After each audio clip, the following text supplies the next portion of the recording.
Tony D and little Joan in the background there, and little Stella, guest dog. And this is a response to a response to a response video. More comments from Gen Z, allegedly. It's becoming Gen Z inception with this. Smash like and subscribe. Thank you for smash liking and subscribing. Check out my books, The Pineys. Books 1 through 18 available at Amazon.com. Don't forget, Kindle Unlimited is free. So there's many comments from people. Again, when you're talking about comments on the internet, some of them are bots. Some of them are people from foreign countries just stirring the pot. And some of them are actually who they say they are, actual Gen Z people commenting, and they're despairing on the internet. Don't use the internet, and I cannot emphasize this enough. Don't use the internet as your therapy. Don't use the internet as your gauge. The internet is very, very, very gamed at this point. It wasn't in the beginning. In the beginning, it was the Wild West. It was crazy.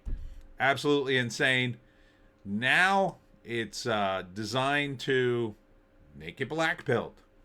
So you have to take everything you see on the internet with a huge grain of salt. There are very few people on the internet who are very genuine, I think. I try to be genuine. You can make up your own mind whether or not I'm genuine or not.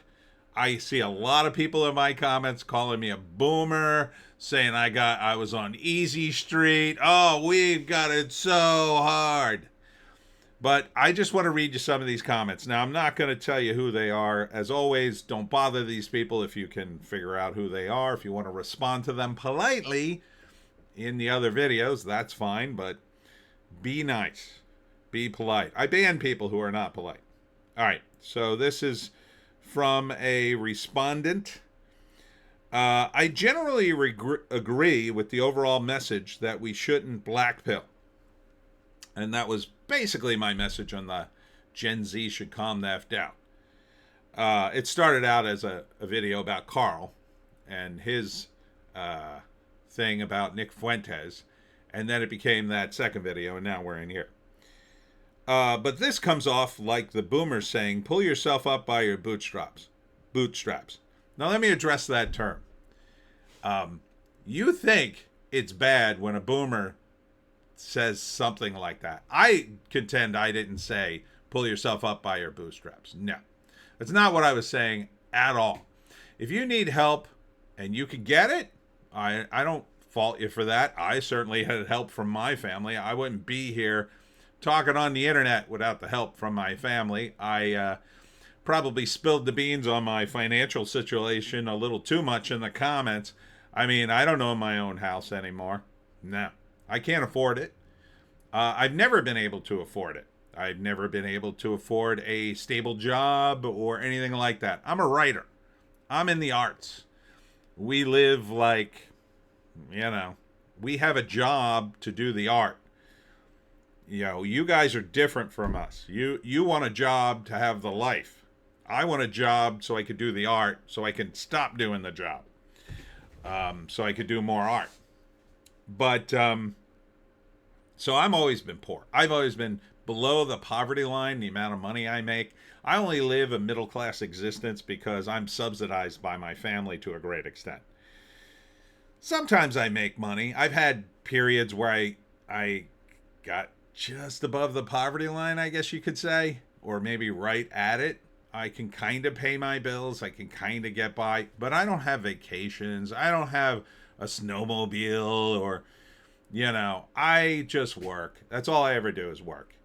And my dream, my dream now is just to be able to write my stories and be able to afford a slice of pizza whenever I want it in South Jersey. That's it. I know you might say that's a low bar, but that would really make me happy if I could just do that and travel around South Jersey and get a slice of pizza whenever I wanted. That would make me so happy. So I'm poor, by middle class standards. I'm middle class poor. I'm not poor. I'm not destitute. If I was destitute, I wouldn't be doing internet videos.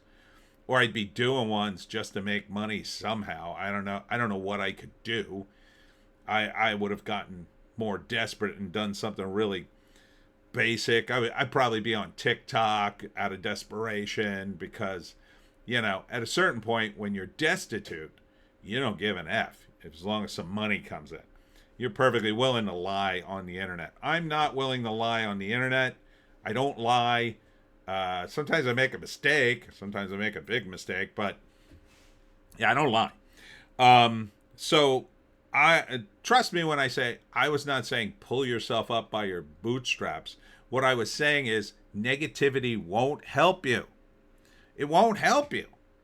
And you don't even understand that phrase because it really comes from the world's greatest generation, before the boomers. And you people are not old enough to have known them. I knew some of those guys, and they did say stuff like, yeah, you better pull yourself up by your bootstraps, kid. Those people had seen some S, and those people knew people from the Depression. And I think I have, yeah, I guess my grandparents, would they have been old enough for the Depression? Let me think about that for a minute. Yeah, maybe just at the tail end of it. Would have been born into it. Probably not really known, probably not had the responsibility of getting through the Depression, but damn near close. So you have no idea what it's like. My older relative, I won't say which one, actually grew up on a farm, actually worked hours, like all the time, on his family farm while going to school, like grammar school. And when he says, oh man, I walked 2 miles in the snow to get to school, he's not joking around. He actually did. So, yeah, I mean, you hear some boomer, and again, I'm not a boomer, I'm Gen X, say something that you interpret as pull yourself up by the bootstraps, it doesn't even have that impact that talking to someone who actually had hardship when they tell you something like that. See, I thought I was a cream puff until I met Gen Z. When I was growing up in the 80s, I said, man, I am too soft for this world. I am not going to make it. And I looked around and I saw some of the people from the previous generations, and I thought, man, these people are tough as nails. They're never going to die. They did. But, man, back in the day, you don't know what it was like growing up in the 70s and 80s. These people just smoked. They were dirty. They ate with their hands. They didn't give an F. They dropped the N-bomb.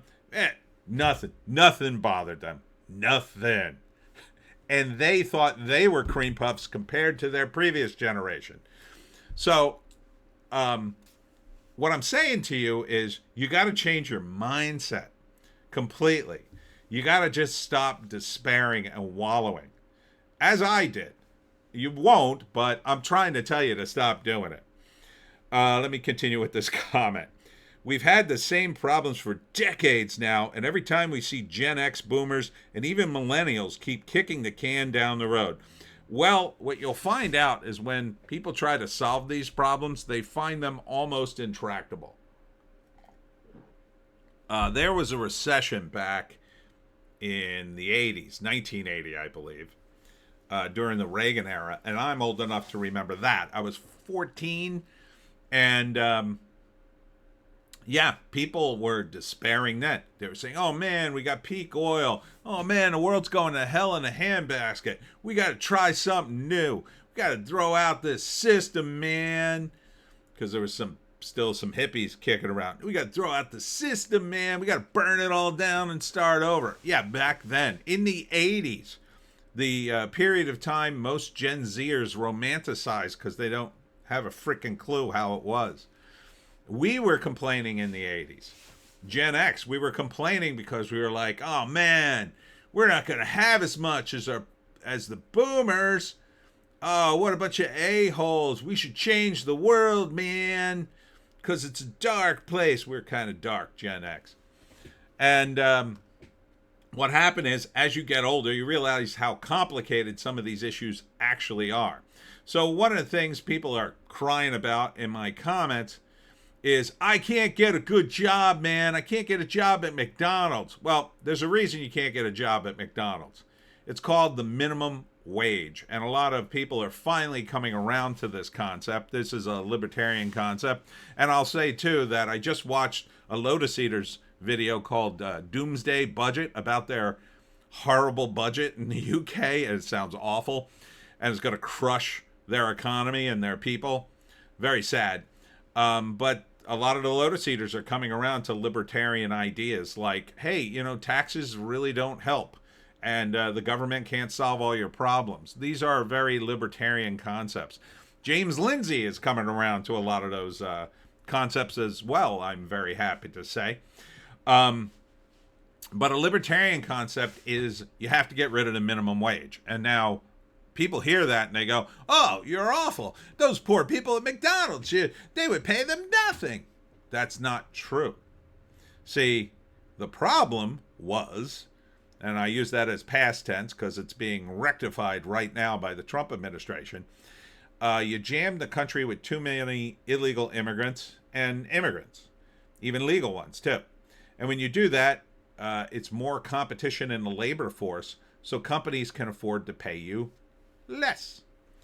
So the politicians, rather than say, oh, we've got to make the labor market more competitive by not bringing in as many migrants, illegal and legal, therefore the companies would be forced to pay people more money because they would be competing for the labor. No. What they do is they say, oh, don't worry, we'll force them to pay you more money. We'll create minimum wage. And what does the companies do for that? Oh, they replace you with a kiosk, or they simply say, oh, we used to have 2 people working a cashier. Oh, now we only got 1. Why don't you just do double the work for the same amount of pay? Oh, we got to pay you a little more. It's not enough to live. By the way, minimum wage. I did work a minimum wage job at Burger King when I was in high school, around 18. It was not fun. I made, I think it was $5.25 an hour back then. Yeah, that was not enough to live on. That was a Burger King job. Those jobs should not pay you, unless you're in management, enough money to buy a house and raise a family. If you're just a fry guy, you probably shouldn't be making, $20 an hour at McDonald's. And yet, California thinks that that's a good idea. That's a nice idea. Yeah, for the rich a-holes who don't have they're so rich they wouldn't even buy a McDonald's franchise, much less go in a damn restaurant. They think they're doing everybody a favor by jacking up the minimum wage. You're not, because the math is always the same. The amount of money these companies made at a fast food franchise or like a roadside stand or whatever, it doesn't change just because you raise the wages. And the reason a lot of young people can't get jobs, and again, somebody on here, not this guy, but a different guy, complained, oh, I'm competing against people. They want tons of experience and I'm only 18. Well, again, the problem is the minimum wage. See, if you had no minimum wage, I could hire you at age 16 for whatever I could pay you. So at McDonald's, what would your labor be worth if you've never had a job before?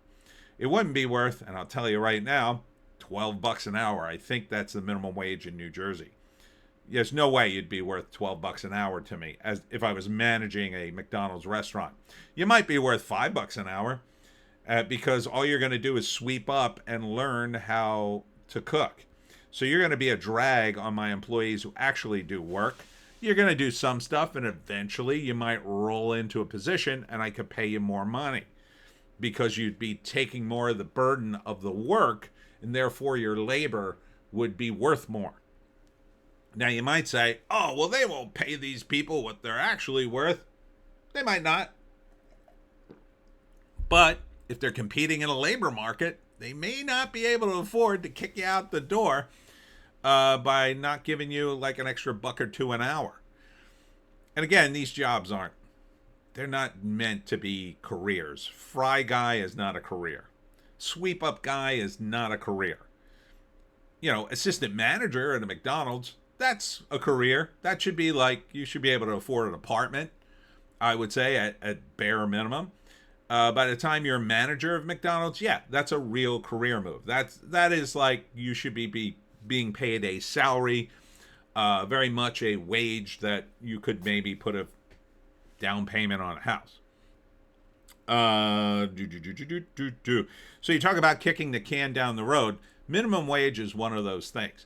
And you ask a lot of people, I guarantee if you ask a lot of people in these comments, are you for or against the minimum wage? Most people are for it because they don't understand economics. You don't understand economics because you're young. And I don't blame you for that, except you're yelling at me to read history books. You don't understand economics. You don't understand the position we're in. And changing the flow so we can eliminate the minimum wage, or at least reduce it to a point that it doesn't matter. You don't get it. You just don't get it. Because you're probably sitting there right now listening to this going, oh, no, we need a minimum wage. These companies will kill us without the minimum wage. They absolutely would not if they were competitive, had a competitive labor market to deal with. Because once Trump kicks out all the illegal immigrants and reduces the amount of legal immigrants inflow, you can lower the amount of labor in the United States so that the remaining labor force is competitive. So in other words, during Trump's first admin, I saw hiring signs everywhere. People were desperate to hire at Home Depot and all these places, and they were offering more money. They were offering training. They'll offer anything they can to get people to work because they need people to work.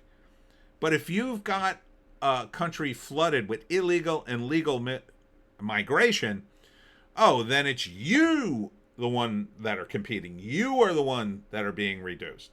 So if you're in the UK, I know you're effed. I absolutely understand. You are completely effed. They're jamming your country full of immigrants every single day, and I feel for you. But I'm mainly addressing the Americans. If you want to be super black-pilled, watch that Lotus Eaters video I mentioned. You need to, flip your government. And I don't think you'll be able to flip it without probably civil war. But the main thing the people in the UK have to remember is don't trade your liberty for a solution. What little liberty you guys have left, don't trade it for a social credit system. They may just impose it upon you because they control everything now. And they may rig the election so you never get Nigel Farage or anybody else in. At which point, you might have to throw down. I don't know. So Godspeed to you in the UK. But perhaps you can look at the United States as a model of what to do. Number one, elect somebody like Trump. Trump is making some inroads, and the people complaining about him and undermining him by touting some of these, there's no other way to put it, woke right morons, you're messing things up. You're going to get us to lose the midterms, and then Trump will be mostly neutralized, which is exactly what they want, and they'll come roaring back in 2028. Maybe they'll rig the election again. Maybe they'll just, steamroll J.D. Vance and the legislature will be permanently captured. I don't know. But we need to continue on this path for economic prosperity. We need a labor market that's competitive. So employers compete over workers. Workers are not competing over where to work. Otherwise, you're going to have to get more skills, right? So if I'm an employer and I'm sitting in the catbird seat and there's, I used to apply for jobs, 200 people would apply. And I didn't stand a chance. I get it. In the 80s, it was like that.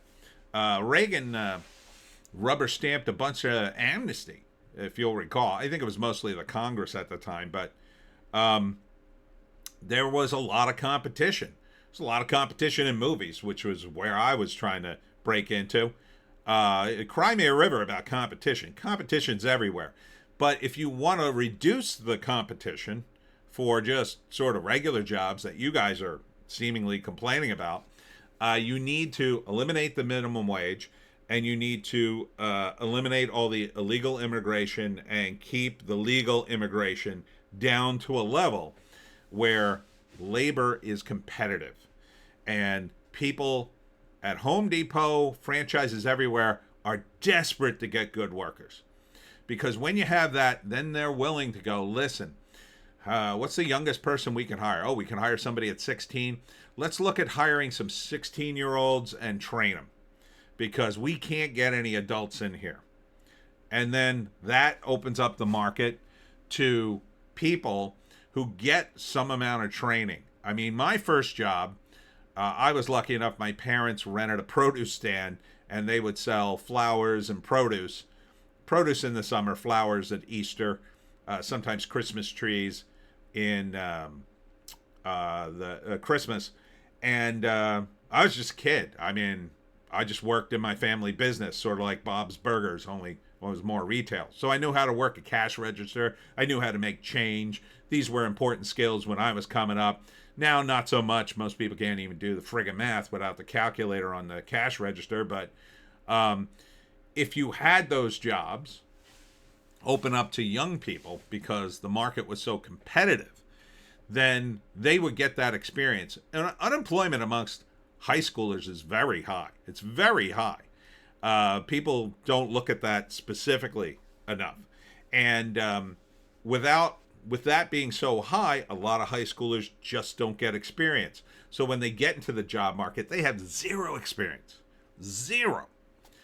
I had experience when I went into the job market. I had a paper route. I had worked on my family's various businesses, which, again, don't get crazy. They weren't millionaire businesses. We didn't own like a chain of produce stands or anything like that. My parents were working right alongside with me, trying to sell produce and flowers and whatnot. You just learn the basics. So you're not standing around doing nothing. My father would yell at me, yeah, sweep, do something, make boxes, do something. So when you get in that mindset, you're ready to work. You got young people today, they go into a job, they're like, I just sit around and watch TV, right? I'm kind of not feeling it today. I'm just going to hang out here if that's cool. No, that is not cool. That is absolutely not cool. I have a friend, she's working at a law firm, and they've had a guy, probably a DEI hire from what I'm hearing, and he is a terrible worker. He'd been there for months, not really doing his work, just kind of doing the bare minimum. Every time he'd get called out, he'd be like, oh, well, nobody showed me or nobody told me. That's not how you work. People don't want you to just do stuff you're told. They want you to work while you're at work. I know, it's shocking. But it requires you to know stuff. It requires you to learn the job and then actually initiate some of the work. Now, I mean, look, it sucks to work. It sucks to have a job. I couldn't do it because, again, I'm creative. I'd be great the first 2 weeks. Employers would hire me in the first 2 weeks. I'd be amazing. They'd be like, man, this guy's so smart. He's doing all this work. But once I figured out how the job worked, I'd get bored super fast and then I'd check out. But that's just me. I'm different from you. I'm a creative. My brain is different. I'm completely different from you. Don't compare yourself to me. Is the rule here. And again, I'm not a boomer. But let's continue with this. I know I'm interrupting it a lot, but let's continue with this comment. Well, we're running out of road now, and the population and social cohesion are collapsing because of the internet atomization, radicalization, and the AI revolution. Well, those are big predictions. I would say that I agree. I've talked about the atomization of audiences. But again, people talk this way about television. They said, oh, families today, people just zone out on the boob tube. And they watch TV, and people don't watch the same things. And, oh, when I was a boy, we sat around the radio as a family and listened to the Lone Ranger and blah, blah, blah. We had all these old people complaining. The young people were getting sucked into TV. Oh, there's too many movies. Wasted time. You should be out there working. Instead of watching movies, young people today, they drink too much, they smoke too much, they take too many drugs. This was all a thing in the 80s. Now the difference is, yeah, you could say it's probably accelerated. Yeah, you could say some aspects of it are very different, but it's the same message. Old people lived in a different time. I lived in a different time. And let me say this. When old people give you advice, they're not trying to solve your problem. They can't solve your problem. What they're really trying to do is solve their problem. See, when I'm giving you advice, I'm not trying to help you necessarily. In my mind, I'm trying to help you, but really, subconsciously, I'm trying to help me in the past. I'm really talking to myself. And like you, I wouldn't take that advice either when I got it, because I didn't understand it. I wasn't listening, and most of all, I just didn't want to hear it. I wanted to be right. I didn't want those old codgers to tell me what to do and be right. But the first rule of gratitude is you have to have humility. And it took me a long time to sort of tune into that I needed humility. I needed to be able to say, maybe the advice I'm getting is correct. Many moons ago, when I started to sort of reflect on my life and where my life was going, this usually happens in your 30s, I started thinking that way. I started saying, maybe all the advice my parents ever gave me was correct, and I should think about that. And it turned out a lot of their advice was pretty good. Now, some of it wasn't. Some of it, again, it was, I'm from a different era than they are. Their advice didn't quite, pan out. But a lot of their advice really did, I realized, it made a lot of sense. And I wish I had taken some of it earlier on. But I didn't, because like you, I thought I knew everything. So, again, take some of my advice. You're going to have to tune it for your own time period. I didn't grow up with AI. I didn't grow up with the internet. I grew up with television, a different time. But I straddle those two worlds. And I'm telling you, being negative won't help you. Stop being negative right now. Like, the moment you stop being negative is the moment things change. You got to be just positive about everything. The next time you come up against something and you're very negative about it and you could sense the negativity sort of bubbling up in you, I want you to stop and go, how can I turn this on its head? How can I make this a positive?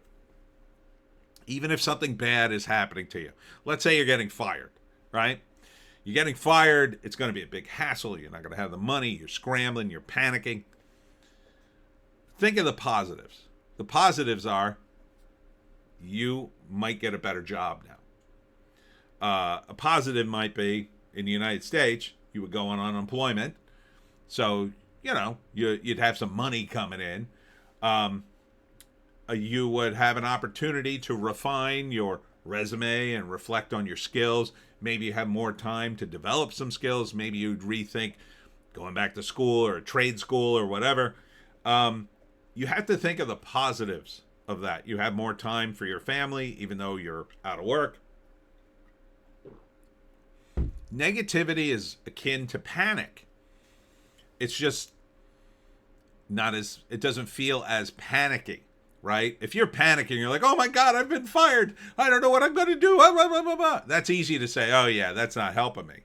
But when you're negative, you're like, oh, well, I lost my job, but it wasn't my fault. It was all the damn foreigners and all the damn boomers and all the damn this and all the damn that. That is equivalent to panicking. You can't do it. It's just going to black pill you. It's going to make you feel bad physically. Physically, being positive makes you healthier. It does. So, it might be time, if you're fired, to reevaluate your nutritional goals, your exercise. You can exercise more. There's all sorts of benefits. I mean, for me, as a writer, the moment I got fired from a job, I'd be like, all right, I'm going on unemployment. I'm going to write something now. You know, you may not have that same goal. That was my goal. My goal was not to work. My goal was to write. But you know, you gotta not be negative. All right, continuing. 28% of Gen Z has been aborted, and Gen A is estimated to be 40 million. So we literally won't have the people to uphold the economic world order that you got to benefit from. Again, I don't know what you're talking about. I mean, that there's a lot in there that is just rhetoric that you've unfortunately consumed a lot from the YouTubers on the woke right, I would say. The liberal world order. Look, that's not. It's way more complicated than that. You just don't know anything about economics. Is it what it boils down to? There have been times when populations have gone up and down, and you know, the economics have been fine, and there have been times when the population went up and down and the economics were a complete disaster. You don't know what the future holds. You know, when Trump was in office in the first term and we had the pandemic, the economy really was resilient because of all the stuff he had done early in his first term. It was super resilient. I mean, it took a long time and a lot of damage from the Biden administration before it finally cracked. I mean, it did under Biden, let's be honest, but you know, Trump really put some stuff in place. So if we can only get people in office like Trump who would put in the economic incentives so people can make money like he did, you know, we'll be in a much better place. But you can see that everybody in his administration and around it are trying to stop him. They're trying to stop him at every turn. You know, the Democrats, and I would say it's not really the Democrats. It's bigger than the Democrats, but I would say the globalists are really trying their best to tank the world economy so they can impose a digital, worldwide digital, social digital system. So you won't be able to express yourself, or if you do, you'll take a hit for it. And good luck getting a job or living at a place. You will behave yourself, citizen. So says the great digital AI in the sky. So we need to not argue with each other and say, oh, you boomer, I don't have it as good as you. No, we need to be prepared to fight against that. We have the same enemies. It's not each other. It's the globalist, the George Soroses of the world and the Klaus Schwabs. These people are actual real life supervillains, and we're like over here in the corner squabbling. It's like James Bond is trying to break into Blofeld's lab, and you and I are sitting in the corner of the lab like pushing each other. You know, we got to help James Bond. Got to help James Bond. And Trump is Bond, I guess, in this analogy. I don't know. So when you talk about the liberal world, economic world order, dude, you got to get some education into economics. It's just the bottom line. This is rhetoric. That's all it is. It doesn't really mean anything. The current economic system that we live under is way more complicated than that. Way more complicated. That you didn't even mention Keynesian economics is evident. I don't even know if you know what Keynesian economics is. Go to Mises.org if you want to benefit from that. The funny thing is, continuing, the funny thing is that we probably agree on 70 to 80% of the politics, but you lose people like me when you just hand wave legitimate concerns and criticism with anecdotes and calling everyone disagrees bots. Look, the internet is getting choked by bots. You know, I don't know if you're familiar with the theory of the dead internet, but when I first heard it, I thought, it's pretty stupid, but I'm beginning to see it. I mean, it's definitely a problem on X, and I think it's a problem on here. You have to see some of the, when I get a lot of comments, some of them are very similar. And I mean similar in wording, similar, same mistakes, weird emojis. And when I say bots, I just don't mean AI bots that are set loose on the internet. I mean, there was a recent case in New York. They caught a group of Chinese guys, and what they had were rooms and rooms of cell phones that were hooked up in a massive network and then linked to a PC.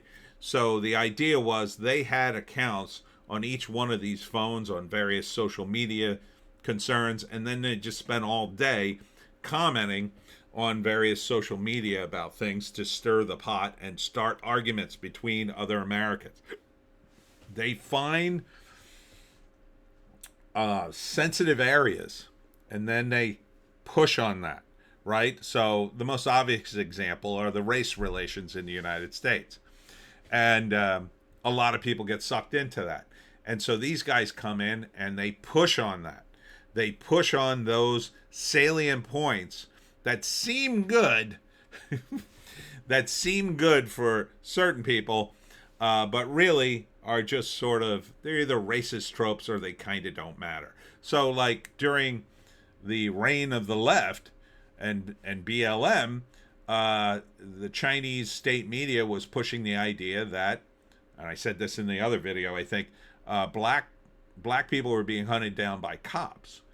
And they push that. They push that and push that and push that. And that's how you get, that whole, protest, don't shoot, I think it's called. Or I mean, for George Floyd, it was I Can't Breathe. And it was the other kid who got shot. But it turned out, yeah, he actually lunged at the cop and tried to get his gun. I mean, this is the world we live in which criminals who did something criminal are turned into heroes. And that's only happened because people get their brains cooked on the internet and then say, oh, yeah, that's what happened. It's partly that they want that to be the case because they're justifying their own shortcomings by going down this jealous, bitter path. And that's what communism and Marxism does. It weaponizes your anger against you. And it's easier to say, I didn't fail. The reason I'm in this situation is because of the boomers, because of immigrants, because of other races and DEI and whatnot. Some of that is certainly influential in it, but it's not 100% true. You are being pushed in one direction or another. So when you hear people on the internet say these comments, especially if it's just something in print like this, I don't know if this guy's a real guy. He's coming out with stats and statistics. Why is he even bothering? I can't tell you how busy I am in my life that I just don't do this. You might say, well, you're doing it on your own channel. Yeah, I get engagement from this. I get ideas from videos, and now I can do this video. And now I'll get more hits, and I'll get more engagement, and more people arguing with me. Ka-ching! So that's why I do it. But there are plenty of people on the internet will be happily to say and do things just to get you riled up. I'm not doing that. I'm trying to warn you. Negativity doesn't help you. It's not pull yourself up by your bootstraps. It's don't be negative. Don't wallow in this. These stats, I mean, they might be all true. They might be salient. So what? It doesn't change things. Changing the world is really, really tough. The minimum wage is a perfect example. It has done nothing but gone up. It's really tough. We tried to change our government here in the state of New Jersey. We failed. Now, I think they cheated in the election, the Democrats, but New Jersey's pretty corrupt. It's pretty likely. I don't have any proof of that. I'm not the guy to find that proof. I tell tales about the Jersey Devil. I'm not a investigative reporter or a guy who's a politician or whatever. But there are some of you who could be. And some of you could get to the bottom of that. And I'll support you. I'll try to help you as best I can, but ultimately I'm a clown. And clowns don't have that legitimate of a thing when they're investigating stuff. I mean, I might stumble upon something, but it's like unlikely I could do the thing needed to be done. The best I could hope for is to be like super famous like Trump one day, and then maybe run for governor of New Jersey. I would split the state. That would be my mandate if I could make it happen. I would split the state into two, North and South Jersey. Taylor ham and pork roll country. All right. Continuing, the America you grew up in doesn't exist anymore, and pretending like everything is going to just magically work out is going to lure people into a false sense of security when we need to be far more vigilant. I do agree you need to be vigilant, but you don't need to be tense every day. You don't need to be negative every day. You can be vigilant and still be positive. Even as things fall apart around you, you still need to be positive. If you're trapped in a burning building and trying to figure out your way out, it doesn't do any good to say, oh my God, I'm trapped in a burning building. I don't know the way out. Oh, we're going to die here. You got to be positive. You got to be like, okay, all right, we're going to get out of here. Let's just figure this out. And, you got to be calm.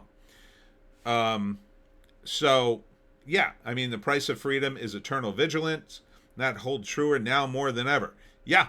So what we need, if you want to fix things, and this is really tough. I'm not sugarcoating it. It's really tough to change policy and the world. So if you live in New Jersey, I'll tell you exactly what we need. We need you to run for office.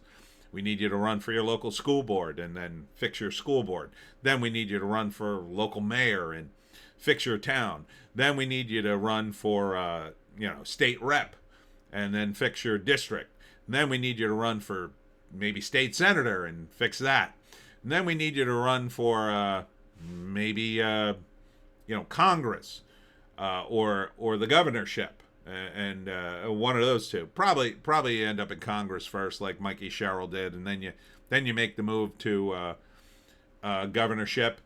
So you run for Congress and you do what you can on that, and then you run for governor, as Ed Durr did, who was my pick for New Jersey governor, and then you fix the state, and then maybe you run for president and you fix the country. That's what we need. We need people who are going to do good things. We need people who are going to work for a organization like the GAO in Washington, D.C. and actually do their job to find waste. We need people. I think New Jersey needs a Doge to find all the waste and cut it all, so we can save the taxpayer a bunch of money and maybe, God forbid, lower the damn taxes in this state. That's one thing I definitely can't afford is the damn taxes here. So that's what we need. We don't need more people on the internet. We definitely don't need more influencers. We need people to fix the educational system. That's a huge one, which is one of the reasons we need people in the state to, just basically gut the school system. And you want to talk about something we need to really change, that we need radical change from what we have now. We need radical change in the school systems. Our public schools are being run by the Marxists. Still, it hasn't changed. Now, Trump has fought back on some of it at the university level, and some at the federal level by slowly closing the Department of Education, which, by the way, may be completely reversed the moment a Democrat gets in, or the moment the Democrats recapture Congress. So we need people who are going to hold the line. And it's not easy. It's not easy to change these things, because when you get in office or you get inside these systems, you quickly realize everybody's a friend of somebody, right? Everybody's a friend of a friend of a friend. They're relatives. And you might be faced, for instance, with running for office and trying to woo the support of some local businessman who is crucial for your, bid, and realize that, oh yeah, by the way, he's the guy that supplies pencils to the school, and we pay him like way too much money for the damn pencils, but that's not going to change, right? Yeah, that's the kind of stuff these I mean, that's a real basic example, but this is the kind of complicated stuff these politicians are faced with, and some of them don't give an F. They're like, "Well, that's politics. I'll keep buying those expensive pencils, and maybe I'll go attack some other part of it." No, that doesn't work. It never works. You can't be compromised in one area and then expect to do, honest work in another area. It really doesn't work out that way. So what you end up are what the Democrats do, which is, oh, I'm going to help people. Now, I can't help people by cutting taxes because I have all these programs that fellow Democrats initiated, so they have something to gain. Their constituents and their donors all had something to gain, so I can't get rid of anything. So I can't lower any of the taxes. Oh, but here's what I could do. I could give back some of the money to the people by creating some new program that's going to cost a bundle, but they'll get some money back. And then, of course, that just ends up costing more money. So it's very complicated. Not going to be easy to fix.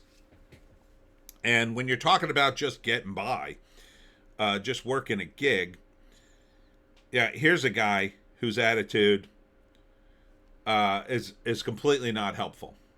Again, don't go at these guys. He says, "I'll calm down when I can afford a home with my college degree job and don't have to worry about some criminal that has been let out 100 times taking my life." Now, is that a legitimate complaint? You could argue that it is, but it's also entitled, right? I'll calm down when I can afford a home. You don't, that's not a human right that you afford a house.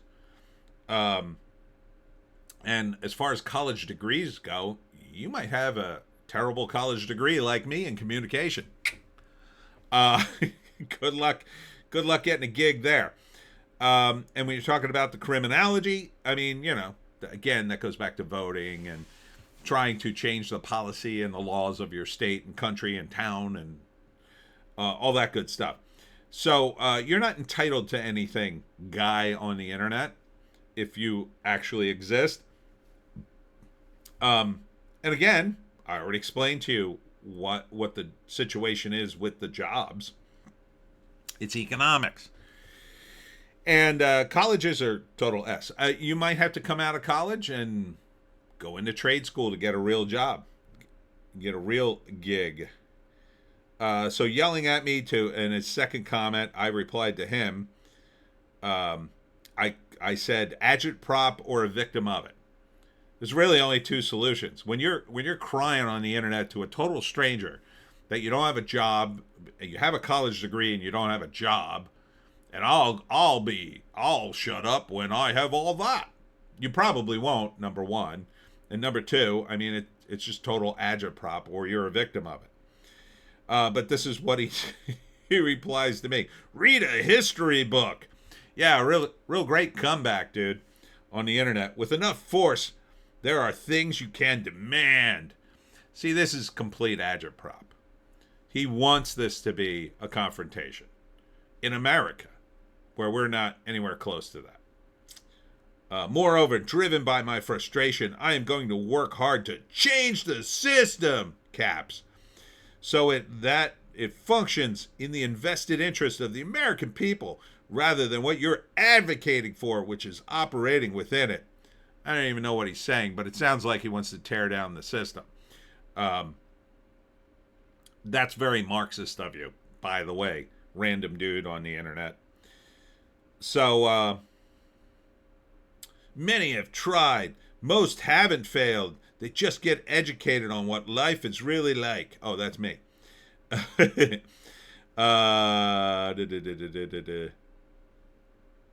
So, again, I said, I went back and forth with him for a while. Most of what I've already said. I'm looking at the comments on my phone, so you won't see them on the screen. Another guy talks about Vancouver and the oversupply of housing right now. Canada's a completely different animal too. I mean, the government there is cray-cray. They're total communist, in my view. Oh, here's another guy I wanted to talk about. Yeah, okay. So another very angry agitprop kind of guy. Only someone with their head in the sand would deny the state of this Western world today, or how older generations failed to uphold what the greatest generation died for. Um, Look, every civilization becomes corrupt the longer line it's on. I mean, look at the Roman Empire. You have nowhere else to look other than the Roman Empire. The Roman Empire had hundreds of years of prosperity, but eventually it got corrupt. And it got corrupt. Why did it get corrupt? Well, they switched to an emperor system, and that worked for a while. Oh, yeah, it worked for a while. But then it got super corrupt because the emperors, they were all inbred morons after a while. Boomers and Gen X allowing corruption. We didn't allow corruption, dude. We didn't allow it. Um, every generation, nobody says, oh boy, I wish we had more corruption. And globalist politics to take hold and destroy prosperity of the West. Yeah, we didn't allow it. It's been imposed upon us by forces we can't control. You could argue that we got fat and happy. You could argue that. But most people are basically the same. You give them enough food and relaxation time, they'll pretty much go along with anything, unfortunately. It's also comical to see people to try to blame Gen Z or to tell Gen Z to calm down. Well, I didn't blame Gen Z. I can't blame Gen Z. Gen Z just came around. But I will tell you to calm down. Calm down. Despite them barely hitting adulthood and Western life being horrible in 2025, and everything only continues to get worse. Now, if you're in Gen Z, how do you know that? You didn't actually live that experience. I did. Again, there were ups and downs. Coming out of the Reagan administration, there were a lot of ups. Bill Clinton really benefited from the Reagan administration. The economy was booming, and then the internet thing hit, and that really made things hum. And that was sort of a big accident. I think the AI will cause the economy to boom. The question is, who will benefit politically? I bet it won't be Trump. I think Trump will be out of office before that really hits. But, really our quality of life went up in the 90s. It really didn't go up in the 80s. I mean, we were on our way up in the 80s, but it was really the 90s when you got, that's when the labor market was very competitive. I talked about in another video how I used to work office temp jobs, and I could just work any day I wanted and then take off any day I wanted. And my bosses were completely helpless to stop me. They couldn't threaten to fire me. I didn't work for them. I worked for the temp agency. And the temp agency needed so many people, it'd send me right back to the same job. So that's the sort of situation we need. Cost of living only increases, quality of life goes down. Again, look, Trump has made the moves to make that go down. Gas went down, it's come back up. There seems to be some argument about the turkey dinner. I believe turkeys are down. I believe that is down. A few other items are down, a few are up. Don't make steak on Thanksgiving. You're going to have a bad time. But eggs went back to normal pricing, and that's directly to Trump.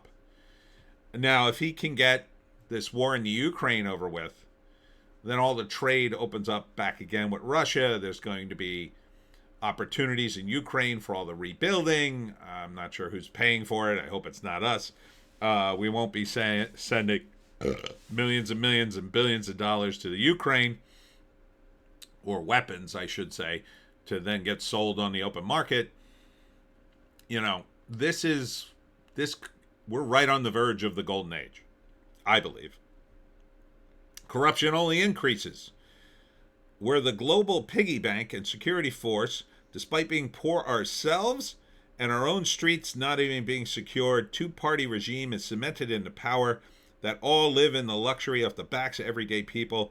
Then said elites turn around and tell us to save what little money we have or brace for difficult times. ahead and potential problems, most of which they themselves created. Well, some of that is true. Some of that has always been true. You're not going to really change it. You're not going to change the fact that rich people run the show. And you're not going to change that some of it's corrupt.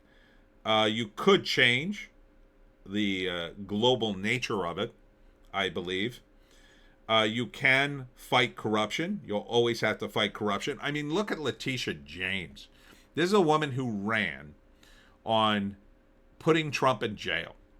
Literally ran on it before she even filed charges. Now, how incredibly biased is that, right? And then she goes at him, and now she's being attacked for the same damn thing. This is just political lawfare, and it's completely corrupt. And unfortunately, it is, to some extent, corrupting the Trump admin because they're doing the same thing. We have too many laws on the books is the real issue. We have so many laws that really everybody breaks the law all the time. It's just a matter of who you're going to prosecute. And so they prosecuted Trump for doing things that normally people would ignore, and now they're doing the same thing to Letitia James. So we can't have all these laws on the books that we ignore 90% of the time. Oh, but when we find someone like Trump, oh yeah, we're going to prosecute. We have to get rid of those laws. They obviously do nothing, especially if people ignore them. So it's like recently and this is again on the Republicans' fault, they made hemp products illegal again, or some of them. And I think that was a direct attack against Rand Paul for his criticism of the Trump admin. I don't know that for sure, but that's my theory. I think that was dumb. They should have taken that out of the bill, but most of it was good. Most of what the Republicans got us was good. Continuing, they destroyed domestic infrastructure, created artificial problems, and allowed dirty corporations to poison our land and bodies. Oh my! Look at all the rhetoric I have swallowed today. They being who? The elites? Well, yes and no. I mean, some of the infrastructure is built because of the elites, because they want to make money on it. It just cost us a damn fortune. So when you say destroy domestic infrastructure, I'm not even sure what the hell you're talking about. Every effing infrastructure project in New Jersey is way over cost, just like everywhere else. Created artificial problems, yeah. Allowed dirty corporations to poison our land and bodies. Well, corporations aren't human. They're run by humans, but they're not human themselves. So if corporations can get away with things, they get away with them, for the most part, if it doesn't hurt their bottom line. So, poison our land and our bodies. Part of it is when you think about like fructose syrup. I think genuinely when they first started using fructose syrup, because it's made out of corn, they said, what are we going to do with all this corn? They said, oh, well, maybe we created this thing called fructose. We could use it as a sugar substitute. Oh, that sounds healthy. It's made of corn. Well, at first, now we know that it's very, very bad for you. But back when they started, again, the road to hell is paved with good intentions. They probably started with good intentions. Now it's like, we got to stop using fructose. But the problem is the system is so wired to fructose, it's going to take years to undo it. And the big problem is, what do we do with all these farmers who are completely dependent on growing corn? Because they're constantly growing corn that we don't need. One of those things that will alleviate that is trade with other countries, because we have too much corn. So if we can get the peace going in the Ukraine, which Trump is hopefully doing, we could start exporting corn perhaps to places like the Ukraine in the short term, because even though they're the breadbasket of that area of the world, they probably need a lot of food. We could export it to Russia, trade them for the phosphate that we need to grow the damn corn. Yeah, we need to address stuff like that. RFK Jr.'s doing that. He's been doing a pretty damn good job attacking it. He's gotten artificial, there's a priority here he's gotten artificial food dyes out, which I think is a great thing. I think it's a great thing. He's pushing healthy things. So things are happening. What you need to do is help out. Help out. Get involved. Help Maha, if that's what you want to do. Continuing, they start conflicts and forever wars out of greed for oil in the military-industrial complex, or maybe even to destabilize governments they don't like. They, again, being who? The elites? Yeah, a lot of them do. Some of them think they have, a way to do it. Some of them are just overeducated asshats from Yale who think, oh, well, this is the way the world operates. Are they completely wrong? Mostly, I would agree. I don't like wars. But sometimes war is inevitable, depending on the situation. You look at Israel and that part of the world, they've been at war for thousands of years. I mean, I don't, Trump's solution, so far it seems to hold. At least he's pushing for that hold. You have other parts of the world. I don't know if you're ever going to see a stable country in some of those places. I mean, some of the Muslims and the Muslim countries, they have grudges going back 1,000 years. And they literally fight these wars and bring them up as if it happened yesterday. Oh, 700 years, your tribe did this, and that. So it's not something that's totally solvable. It's not something that started as totally evil. I agree with you. Let's, but we have to take the military-industrial complex because those guys are making a ton of money and try to get them to retool. That's going to be tough. I 100% support retooling to less military stuff. But we also have to be wary of China, and we have to have our military, and we have to have protection.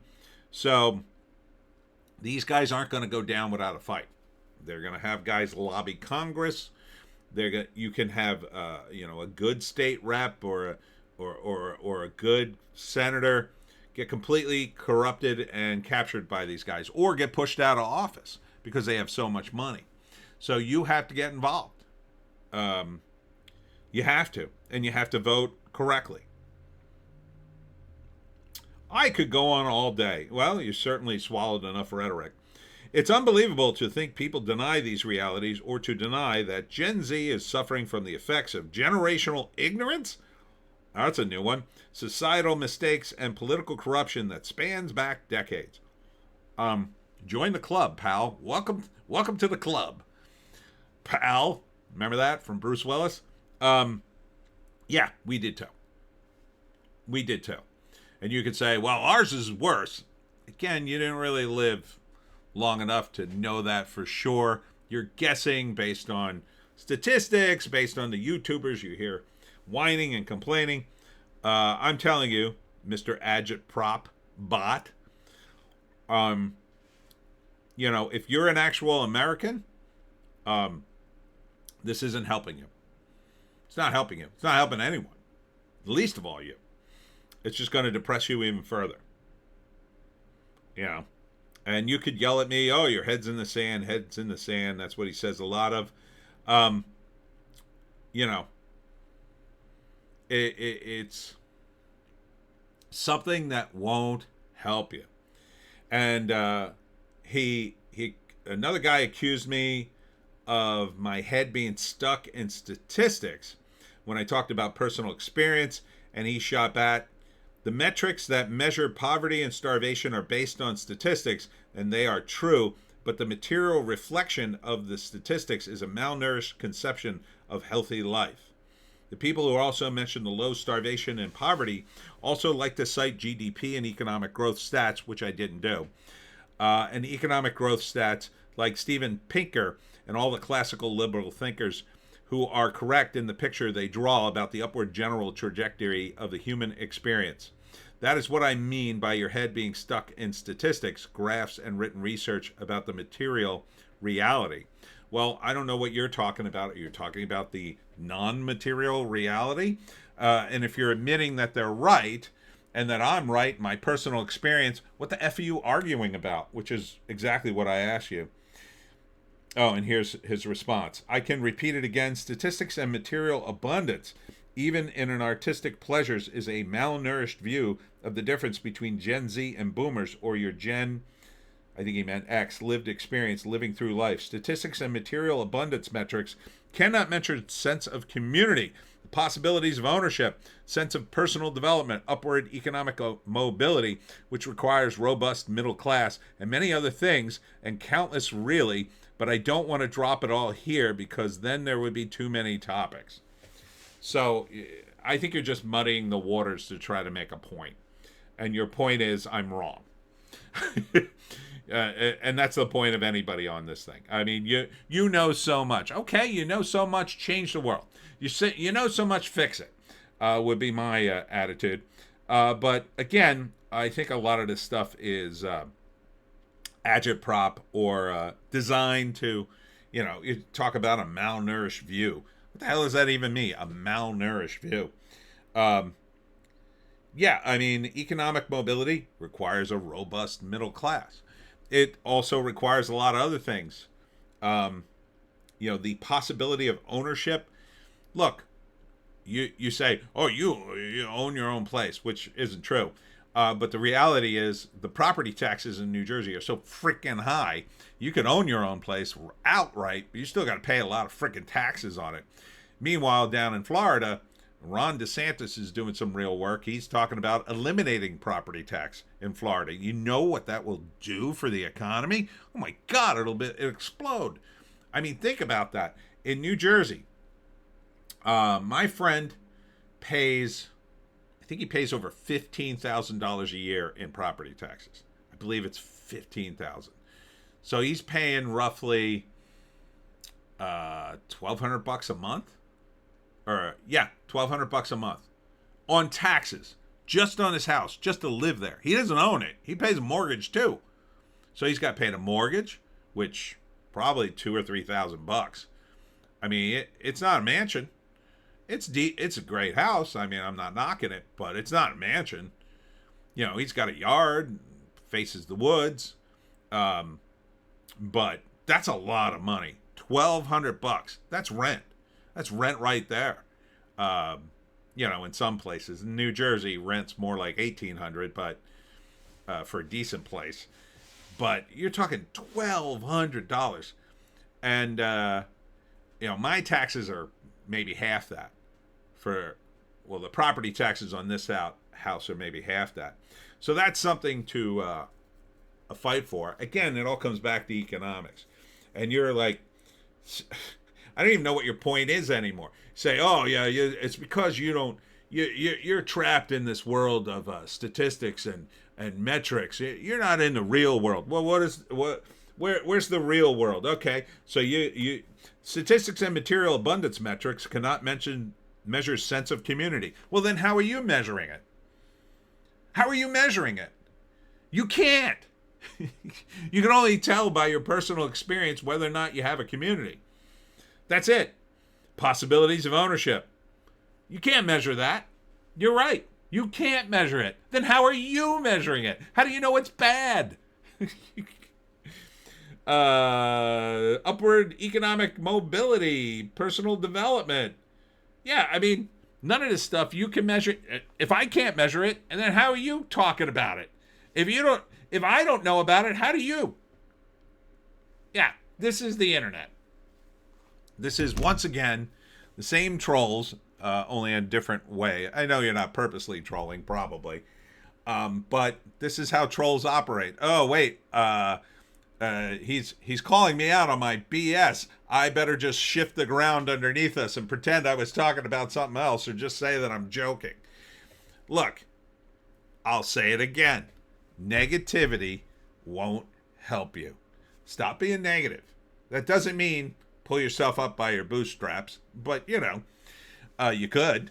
And if you're like despairing, like, I can't pull myself up by my bootstraps, I don't have any bootstraps, the immigrants took them away, or the boomers took them away, they're charging me for the bootstraps. Well, then it's your job to somehow do it anyway. And that's what basically you learn when you hit your 30s. Again, most of you haven't hit your 30s. Once you hit your 30s, some of these realities start crashing in on you. And you realize, oh my God, I wasted a bunch of my 20s complaining about everything. I totally did. I was just like you guys. I was complaining about my lot in life, that I wasn't getting what I was owed. I didn't own a house in my 20s. I was still living with my parents. I mean, I moved out for a while, but then I came back because I was broke. I mean, I was like, the economy sucks. I can't get a job in the field that I was trained in. I did a couple of times, and then I ended up, the job kind of disappeared, or I got fired or whatever. But again, you can't measure yourself by me. I'm not a normal person. I'm an oddball. But for the normal people, I know a lot of my friends. I told you about some personal experiences last time with some of my friends. Some that were in the arts and then got out of it because they had to in order to have a family. Some people who they weren't in the arts at all, but they had some rough times, but then they came out of it in flying colors. They weren't handed anything. They just were working the economy they were dealt. You play the hand you're dealt. What else can you do? You can't change the hand you dealt. You could change the hand of future generations. You could change that. Are you going to do that? Are you going to make the sacrifice so future generations will have a really easy time? How'd that work out exactly? So you need to have a balance in life, I think. You need to have some struggle. You can't have it all handed to you. But you can't have too much struggle. Now, you're complaining you have too much trouble as compared to other people in other generations. I don't think you're really going to know that until 40 years from now, when you could look back on it and make real comparisons. Maybe there'll be statistical metrics. I don't know. But you won't know until you're older. You really won't. You might think you knew now. Again, I thought things back in the 80s. I look back on that and I'm embarrassed. I'm absolutely embarrassed. I thought some of the things I thought back in the 80s. I thought I knew it all. But that's the arrogance of youth. You have the arrogance of youth. People told me I had the arrogance of youth when I was young, and I didn't believe them. I said, screw you, old man. I know what I'm talking about. I just graduated college. You don't know. You don't know until you lived it. So I'm telling you, if you want to get ahead of the curve, if you want to be ahead of things by the time you're in your 30s and this smacks you in the face, I'm telling you, the first thing you need to do is drop all the negativity. I'm telling you, just do it for a couple of months. Just drop all the negativity. No matter what happens to you, be positive. I don't mean ignore problems. I don't mean if you're standing on the train tracks and a train is coming, you go, well, maybe that train wants to kiss me. No. What I'm saying is be positive about your situation. If you're on the train tracks and the train is coming, I guess I better run. Getting some exercise while I'm running away from the train. That's the kind of positivity you need. You need to still be wary. You need to still be vigilant. Bad things are still going to happen. You just can't let them get you down. And when you try to change the world and it doesn't work out, well, you might change it a little bit. And what I've tried to do, because, again, I was arrogant and I kind of missed a train earlier on, and I'm not a politician or anything. I'm more of a entertaining clown. What I try to do now is change my little part of the world. I try to change South Jersey, which is why I go around in places and tell people about their history, about the Jersey Devil and the various aspects of South Jersey history that connect into that and the Pine Barrens. And I'm having a lot of fun. People's reaction are really good. I get people coming up to me all the time, and they say, "Thank you so much." And the first couple of times it happened, I was just like, why are they thanking me? They paid me to be here to entertain people. And I realized after a while, they're thanking me for sort of keeping the history alive. And that's very gratifying. And because of that, I kind of found my place in the world. And I know it's very frustrating not to have that. I was very frustrated for a long time. I would write all these crazy stories and try to, like, you know, go. I went cross country to sell my comics and my games, and I would be like, why aren't I making millions of dollars? Why aren't people looking at this game and saying, you know, connecting with it? And now that I'm connecting with the people of South Jersey, my home turf, it's super gratifying. And so, you know, I eventually figured out what I needed to do is really help and change the local. So maybe you can consider doing something like that. And it's just like when people are depressed, they often say, well, why don't you go to a soup kitchen and, you know, or help out the poor in some way. And they do that, and a lot of times it lifts their spirits. And they feel really good about themselves because they've done something for poor people.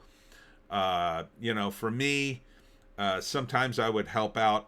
You know, I was at one point I was managing a comic book store, and this was back in the dark days when I was not quite a happy person. But back then, I had sort of started my journey because I was doing the Jersey Devil comic book. But while I was managing the store, I was running Magic card games, and I ran one every week, and I realized that the adults were dropping their kids off to hang out in the store 4 hours, and I was essentially their de facto babysitter. So I was, you know, I got to know the regular players there, and I would try to, you know, be a bit of a mentor. I wasn't, you know, I wasn't that big of a, you know, I try to entertain them with jokes. We would do different games, and I'd give away stupid things in the store that we could never sell. Like I gave away a booby prize to the first kid who got knocked out of our games, and I'd be like, oh, here's a Kids on the Block t-shirt, and they'd be like, oh man, that band sucks, and stuff like that. And so I made it fun for them, and you know, and it was just a little bit of change. And years later, when I was doing a comic book convention, one of the kids who was then older said, oh, I remember you used to manage that store. And I'd be like, yeah. And he was really nice. You know, he seemed really grateful that I had, you know, for a few months made his life a little better, because his parents would just drop him off at the store for hours because they didn't want to deal with him, I guess. So it's just little things like that. You know, you can change somebody's life a little bit, hopefully for the positive, by, you know, doing something small.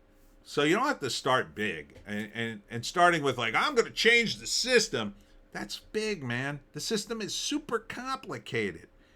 Don't start at the top. Show me an example of a guy who was in his 20s, and he just started at the top and he changed everything, right? The one example I could think of is Augustus Caesar. But Augustus Caesar, first off, the guy was probably like a genius. He was probably like I think he was a military genius. And he was educated and really sort of brought into the position by Julius Caesar himself to a large extent. And you know, that's extremely rare. I mean, you look back in history. I mean, maybe you could say Napoleon. I guess he was kind of a young guy.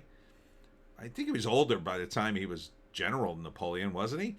But yeah, there's not a whole lot of examples in the world. And if you're talking about historical figures who have greatly influenced things, a lot of times those guys were geniuses, like literal geniuses whose brains worked on a level most people just can't compete with.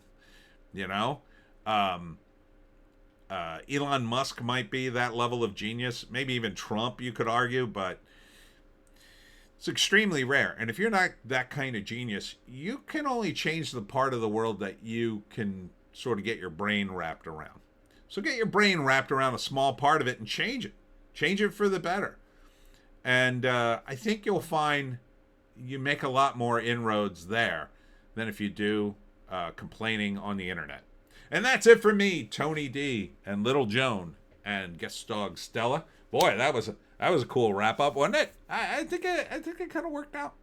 Remember, it's just all my opinion. So thanks for tuning in, and have a happy Thanksgiving, Gen Z. And we'll see you in the next one.